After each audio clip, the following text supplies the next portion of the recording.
to my podcast, Love and Courageous. I'm the host, Demetris, and today I'll be speaking about Donald Trump's 50-year mortgage plan, but also some living changes that people in America have made due to the high cost of living. So Donald Trump has came up with a 50-year mortgage plan, hoping that it would help home buyers get a home. Some people back the idea up and some people don't. Some people that disagree with the idea are calling it a giveaway to the banks and simply prolonging the time it would take for Americans to own a home outright. Now, Donald Trump has made a comment once people criticized him for the idea and said, I quote, "All it means is you pay less per month. You pay it over a longer period of time. It's not like a big factor. It might help a little bit." Now, due to a lot of people in America that cannot afford a home, the pace of home sales has slowed down. And the 50-year mortgage plan will also expose borrowers to debt for additional 20 years compared to the 30-year mortgage plan. And because standard repayment schedule devote far more money to paying interest in the early years of a loan rather than paying down the principal, it will take home buyers longer to build equity for their property. Chris Hendricks, a senior vice president for the home loans unit of NBKC Bank in Kansas City, made a comment and said, I quote, "You're going to be paying almost all interest for the first 10 years. It's really akin to an interest-only loan at that point. But that's also true for a 30-year loan as well." A realtor senior economist, Joe Berner, gave an example of the difference between a 50-year mortgage loan and a 30-year mortgage loan. Using a $400,000 home with a 6.25 interest rate and a 10% down payment, a 50-year mortgage loan would save you at most $250 per month compared to the 30-year loan. That would help buyers in the short term, but over decades, buyers would end up paying much more. Total interest on the 50-year mortgage loan would amount to $816,396 compared to $438,156 on a 30-year loan, making a difference of $378,240. That's 86% more interest over the life of the loan. Now here are a few better examples of the difference between the 30-year mortgage plan and the 50-year mortgage plan. So for California, San Francisco, the median home price is $1,315,000. But the monthly payment on the 30-year plan is $6,457. For the monthly payment on the 50-year plan is $5,710. Now, however, the interest that you will pay on the 30-year plan is $1,272,460. On the 50-year plan, you'll be paying $2,373,744. For New York, the median home price is $774,500. The monthly payment on the 30-year mortgage plan is $3,803. On the 50-year plan is $3,363. But the interest rate under the 30-year plan is $749,445. On the 50-year mortgage plan, it will cost $1,398,072. Now for Charlotte of North Carolina, the median house price will be $429,600. The monthly payment under the 30-year mortgage plan is $2,109. On the 50-year mortgage plan is $1,865. Now the interest for the 30-year plan is $415,702. On the 50-year plan is $775,483. And the last one I'm going to give a prime example to is Houston, Texas. So the median price for a home in Houston, Texas is $341,600. On the 30-year plan, the monthly payment is $1,677. Under the 50-year plan, it's $1,483. The interest that you will pay under the 30-year plan is $330,549. Under the 50-year plan, you will pay $616,632 in interest. So those are just a few examples based off of state and city. But however, due to the increase in home prices and the apartment prices, a lot of people have decided to change the way they live. There has been a trend that's really been going on for a while now. A lot of people have started when the inflation first hit, but however, it has gained a lot more attention now. A lot of people are starting to live in their vans or in an RV. You have a lot of people on YouTube that are not homeless, but however, they choose to live in these kind of situations to save money. Now, there are some pros and cons to both of these living conditions.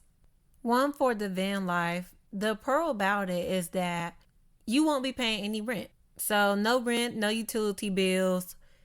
If you work full time and you live in your van, all the money that you make is in your pocket. Also, you can travel anywhere you want to. But however, there are a whole lot more cons than there are pros when it comes to living in your van. One is the amount of miles you put on your car. And also, if something was to happen to your car, because that is your home, it's going to be expensive. Because if you need to get the car towed, where are you going to stay for the night? Also, when it comes to needing to use the restroom or take a shower, a lot of YouTubers that live in their van, they have a gym membership. So, because the gym is open 24/7. So they can just go in, take a shower, and use the restroom, whatever they want to do. For others, some have a built-in van shower. Now, that typically costs between $600 and $2,500. Others might use a campsite facility, and that normally comes with a fee. Now, when it comes to using the restroom, for the ones that don't have a gym membership, they use a pee bottle or just use open space. Another con to living in your van is less space. So it's very crowded. And when it comes to needing to sleep, a lot of people that live in their vans can't park in a lot of areas because they will probably get towed. So anytime when people that sleeps in their car needs a place to sleep, they normally sleep on public land or in national forests or grasslands. Another con is tornado and hurricane season. When it comes to tornadoes cause a lot of destruction to cars and homes. So if you are living in your van, hopefully the tornado does not flip the van over or bust any windows out, because if it does, that costs a lot of money and you will need somewhere else to stay. Also, when it comes to hurricane season, hurricanes cause a lot of flooding.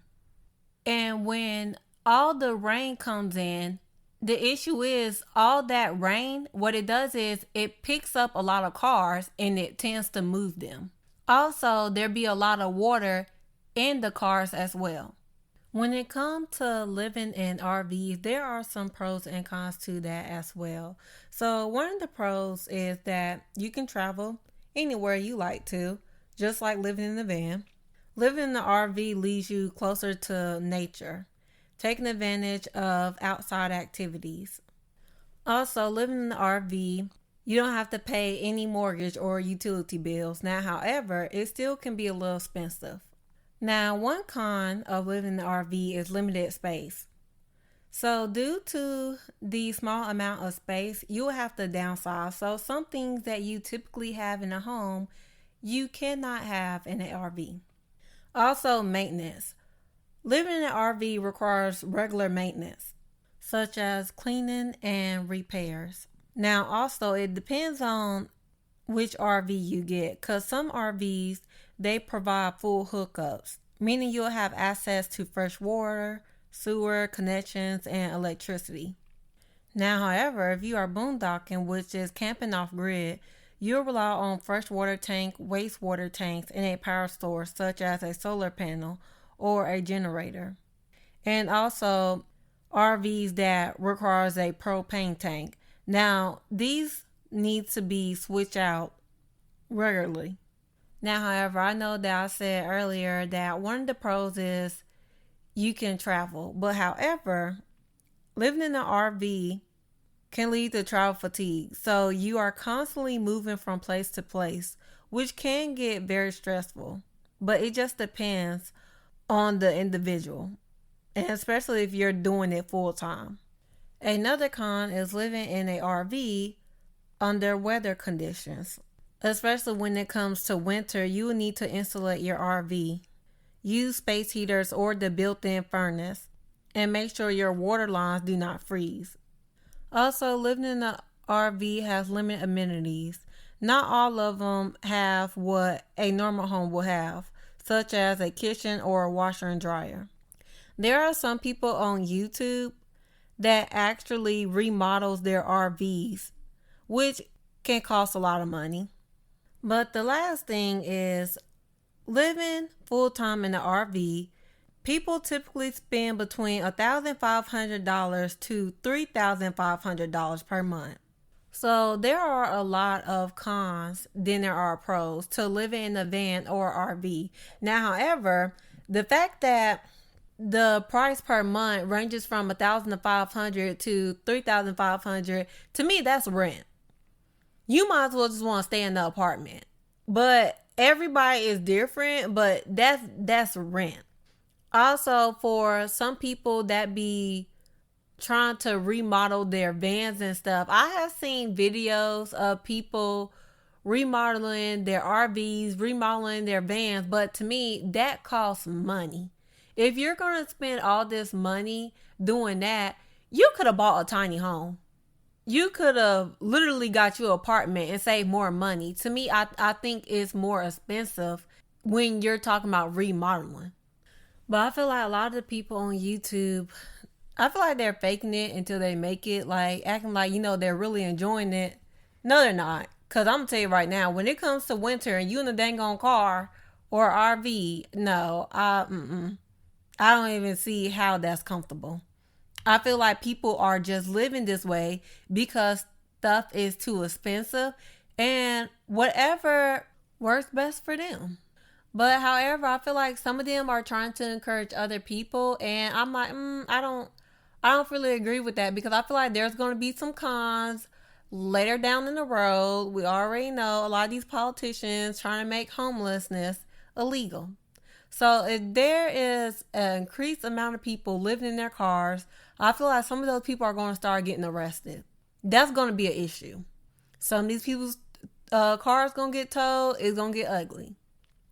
Because the thing is, these politicians are not helping. You basically have to help your own self. And that's the issue. So I honestly would not advise living in a van or RV. And also, I don't think it's a good investment in the long run. I don't. Eventually, you're going to have to get a tiny home, get an apartment, something. You're going to have to. Because another thing is, Amazon is starting to sell tiny homes, and Elon Musk is partnering up with a company about selling like Tesla homes. And I'm just like, absolutely not. I would not support either one of them. And I feel like this is also another thing when it comes to people taking boycotting more serious. These big companies, they are literally robbing the dang on middle class and poor. Some people are still supporting these businesses. And I'm like, you know what? You going to do what you want to do, but I would not, because one, a lot of these apartments are being bought out. Also, the homes are being bought out by billionaires, and they're renting them out. And so people are being kicked out of homes. They can't afford the homes. A lot of people can't afford the apartments. They're too high.